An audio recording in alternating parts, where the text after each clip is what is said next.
Under-19 Asia Cup ടൂർണമെന്റിന്റെ ഫൈനലിൽ കിരീടം നഷ്ടപ്പെടുത്തി ഇന്ത്യൻ കൗമാരപ്പട. പാകിസ്ഥാനെതിരെ നടന്ന മത്സരത്തിൽ 191 റൺസിനായിരുന്നു ഇന്ത്യയുടെ തോൽവി. ടൂർണമെന്റിൽ ഗ്രൂപ്പ് ഘട്ടത്തിൽ പാകിസ്ഥാനെ 90 റൺസിന് തോൽപ്പിച്ചിട്ടുള്ള ഇന്ത്യ ഒരു മത്സരത്തിൽ പോലും പരാജയം അറിയാതെ വന്നിട്ടും ഫൈനലിൽ കലമുടക്കുകയായിരുന്നു.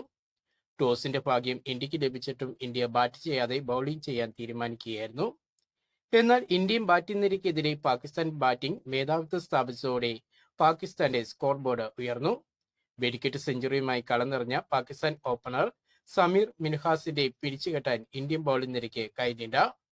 113 പന്തിൽ 17 ബൗണ്ടറികളും 9 സിക്സറുകളും അടക്കം 172 റൺസാണ് താരം ഇന്ത്യക്കെതിരെ അടിച്ചുകൂട്ടിയത്. ഇതോടെ പാകിസ്ഥാൻ നിശ്ചിത ഓവറിൽ 8 വിക്കറ്റ് നഷ്ടത്തിൽ 347 എന്ന വമ്പൻ സ്കോറിലെത്തി. മറുപടി ബാറ്റിംഗിൽ ഇന്ത്യയുടെ മുൻനിര ബാറ്റിംഗ് നിര തകർന്നടിഞ്ഞതോടെ ഇന്ത്യ വലിയ സമ്മർദ്ദത്തിൽ വീഴുകയായിരുന്നു. മത്സരത്തിന്റെ ഒരു ഘട്ടത്തിൽ പോലും ഒരു മടങ്ങിവരവ് ഇന്ത്യയുടെ ഭാഗത്തു നിന്നും ഉണ്ടായില്ല. 156 റൺസിൽ ഇന്ത്യ പുറത്താകുകയായിരുന്നു.